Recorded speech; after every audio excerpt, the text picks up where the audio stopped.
Hello and welcome to Fine Building Material. For Meet the Consultant this week, I'm happy to introduce Ramchandra. Please introduce yourself. My name is Ramchandra Kathiwada. I'm a British or Nepalese origin, and I have been practicing as an architect for the last 30 years. In fact, I just resigned from a very large company called Chapman Taylor after 21 years of service, and having a short break at the moment. Yes. Good. Well, I hope you're enjoying your time off with such an extensive time at your last company. So, what are some of the countries that you have done projects in? Yes. So I started working in the UK in the 1990s in many different types of projects, small and large. And since 2004, I have been working on foreign projects, mainly in Russia and other ex-Soviet countries like Kazakhstan, lately Uzbekistan, Baltic states, Ukraine, pretty much in those countries. So let's say Eastern European countries and Central Asia. Wow, an extensive portfolio, and I'm sure that means you must have traveled somewhere. Oh, yes, I travel. Well, I didn't use that word travel. I used the word commute. I commuted to work every week from London. Sounds horrible from environmental point of view, but that was my job. I looked after, or in fact, I established Chapman Taylor's Moscow branch in 2007, and I became the director of Chapman Taylor to run the office since then. And from there, that was kind of a base for us to promote us in Eastern European countries. And so I traveled extensively. Probably one of the reasons why I'm relaxing a bit at the moment is exactly because of that. Well deserved, exactly. So, which of your projects would you consider most significant and why? Okay, that's quite a difficult question, but one project I think stands out, and that is Heathrow Terminal 5. And that was my last UK project as well. And I'm very proud of that project because it's such a unique project. And the result is just fantastic, amazing in terms of functionality, in terms of rational architecture, in terms of collaboration between 5 different famous architects, plus all engineers, other consultants, contractors, and many stakeholders, all under one roof, working under one roof. So that setup was one of its kind. And I hear that that sort of thing can happen only in a special project like, oil exploration project or something like that, where everybody has to get together from day one until the last minute. So that was an amazing project, and I was involved for 4 years. I'm very proud of it. And I think everybody likes Terminal 5. Everybody feels comfortable. The second project would be Mega Silkway Shopping and Entertainment Center in Kazakhstan. Why? Because again, it's the first of its kind in Kazakhstan of that scale. It's about 140,000 square meters, a large complex, but mainly because it's also is part of the World Expo. You know that you have Expo every 4 years, and Kazakhstan had a mini Expo. So in 2017, the Expo happened, and that was part of it. It was one of the gateways to the Expo, heart of the Expo. And the master plan was done by an American architect, and we had to develop this complex, which is quite controversial in its sort of character and in its function, because it's funded by private investors, but generally the expo was pretty much done by the government. So somehow we had to find a way of working, and so we had to work within the parameters of the master plan of expo. So the result is fantastic, and also the process was very interesting, challenging. It was most environmentally friendly, maybe one of the first sort of certified building in Kazakhstan, and it's not a standard shopping center, but a very sort of humane sort of environment we created, and it's commercially very successful. The other project is another actually shopping and entertainment center in Grozny in Chechnya. Now the location itself is very interesting because we hear a lot about Chechnya, its terrible past, and trying to move forward to become a modern city. It's part of Russia, but it has its own identity.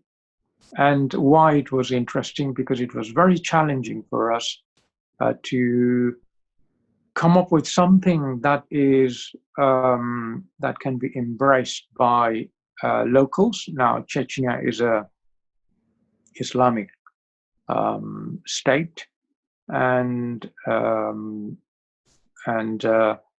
the building is in the very heart of the city, next to the river. It's so central that it's visible to everybody, and it's also just next to the largest mosque. At the time, it was the largest in Russia.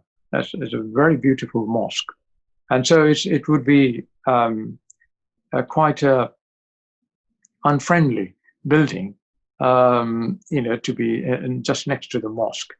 So that had to be respected. And also there is the very ambitious tower under construction. At the moment, I think it's on hold, but the project is real, and some work has been done on site. That is over 300 meters tall Akhmat Tower. So the context became very complex for us, because from the Akhmat Tower, they wanted to look at this shopping and entertainment center from top. From the mosque, you wouldn't want to see people having too much fun. and there is a river, and there's other things. So we came up with something, and yes, we had to make it quite Islamic as well. So the brief was quite strict. So that challenge and the result, and the client's very happy. So we are happy. Yeah. Wow. So, no, interesting projects, each with different factors to consider. And I'm sure with such a diverse portfolio under your belt, you've met and faced quite a few challenges. But if you could just walk me through one of the challenges you have experienced and how you've overcome this. yeah, I was thinking about it. And in fact, there always is one challenge, and it is the biggest challenge for architects. Maybe not everyone agrees with me, But with my 30 years of experience, I can say that there is one challenge, that is to understand the client's brief. And because the client has a vision, a client has a resource, and he's got a vision, and he wants to achieve something. And of course, we are given always some sort of brief, sometimes very good, sometimes almost non-existing. But we always have to try to understand what he actually meant, because he's not an architect. He cannot explain what he wants. And therefore, and that is our profession, in fact, that to understand the client brief and then come up with a proposal that hits the right button, and then he accepts it. And although I could talk about other kind of challenges, I thought this is the main challenge. And I have to say, we don't always get it right. We have to work very hard. We have to test the client. We have to check him out. And sometimes it takes a long time. Sometimes we keep failing for a while, and then suddenly he likes an option, let's say. So that is the biggest challenge. It's quite abstract challenge, but it is the main one. Okay. So, thinking now in terms of what's on the horizon, where do you see the built environment in the next 10 years? Yeah. Well, it again. There are so many burning issues at the moment, and the climate and sustainability, and fairness in society. COVID probably exposed some of our weaknesses. Hopefully, well, this is an opportunity for all of us to think, contemplate, and maybe, well, try our best to do the right thing, as best as possible. And funnily enough, architects always think like that. Architects are primarily thinking about the society as a whole, not just the client. Of course, the client wants his building or his environment, and we have to do that. But we always think about the long-term impact of what we do, because what we do has a serious impact on us, not only just the human being, but the nature, the earth as a whole. Yes, so, and also we primarily think about the end user who's going to use the building. For example, the client wants to create a shopping center, but we would be thinking about people who visit the shopping center, and how comfortable it should be, and how to make that at the same time ecologically friendly, and for the people, and also how to uplift the spirit of the visitors, because architecture is not building construction. It is just above that. Otherwise, we can call all buildings just a building. So whether it's architecture or building, that's where the difference is. If it's uplifting, if it's making you emotional, not just functional, then it did the job. We might just able to call it architecture then. So this, considering all these issues, and now they are becoming even more acute, architects have more challenges going forward. And I think not in 10 years' time, I think in earlier than that, we should really be designing with the end user and the uh, sustainability agenda at the forefront. I think we have certain sort of mechanisms to check at the moment, like we have LEED system, BREEAM system, this American and British system, to check the sustainability of each building that we design. But I think it has to be also from the client side, from the government side, and then we are more, freer to design that kind of building. So it has to be very sustainable. It has to be it has to be, I think, less resourceful, and it has to be, using as many natural materials, and of course, not forgetting that we have to create architecture as well. Yes. And I couldn't agree more. So sustainability is at the forefront, and of course, a building being user-centric. But I love the thought of, architecture being uplifting. I have so many memories where architecture is imprinted in my mind, and it brings a smile to my face. So yeah, of course, that's so important. Yeah. Can be imposing and touching. Yeah. Exactly. So what attributes do you believe sets you apart within your field of work? Oh, yes. Okay. Yeah, I think I had to lead. I had to create an office. I had to lead. I had to train. I had to find jobs. I had to make business sense to the projects, and also keep promoting the brand and keep growing. So I had to do all kinds of things in a very different setup, which is in Russia, going for the UK.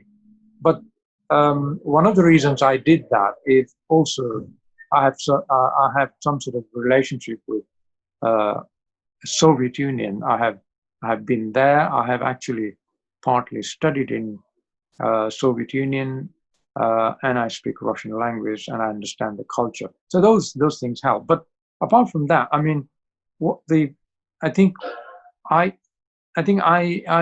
could do so many years of work. I understand it successfully. Business was always successful in golden time or in a critical time. The resilience. I think I'm very resilient. They say I'm very calm. They call me sometimes used to call me a Buddha at work. I don't agree with that. I get angry very quickly. But yeah, I think I am patient. I'm very patient. I try to listen, not always successfully, and I try to, I'm a good listener, very patient, and also always looking for how to be innovative, one step going forward, trying to provoke the clients, give some options, and look after the clients, basically, because we always like to live with the clients. Basically, you don't do one project, but you want to do many projects. Only by doing that, we understand each other, and hopefully it becomes easier, in future. That's the idea, and we always followed that idea. Not always happened like that, but yeah. I think I'm very patient. So, all right, I want you to set aside all thoughts of the client's briefs and specifications. If you had free of any limitations, what would be your dream project and why? Yeah, that's the most difficult question, because you want to have everything, very greedy. And so I have my most favorite building, and that is the Pantheon in Rome. And and my dream architecture would exactly be that, but of the future, the Pantheon of future. Why Pantheon? Because it is such a modest building. It almost disappears in a little square in Rome, and but the magic is, you feel by even looking at it from distance. You actually don't notice it much, because in the dark they don't have actually much light. They don't, lit the building, and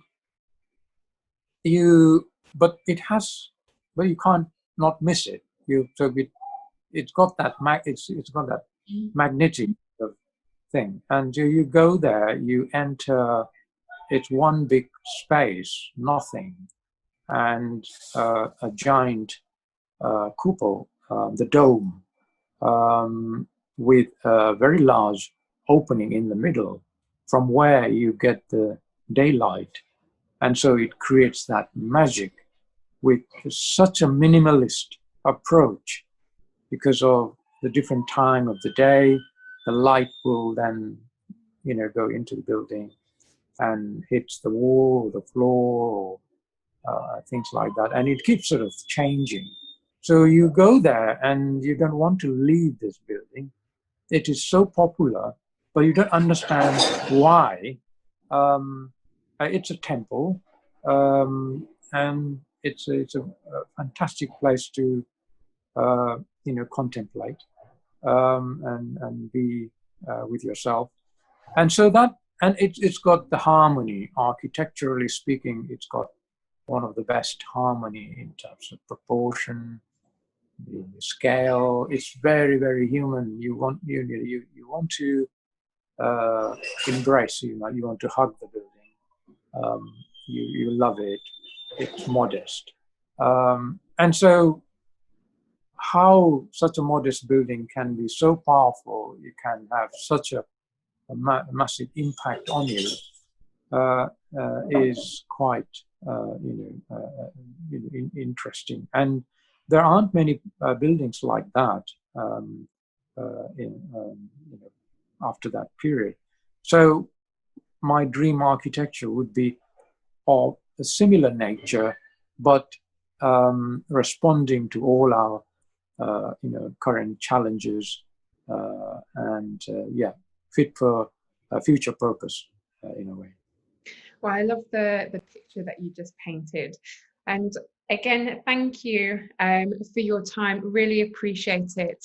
And please find us again on finebuildingmaterial.com. But for now, thank you and goodbye.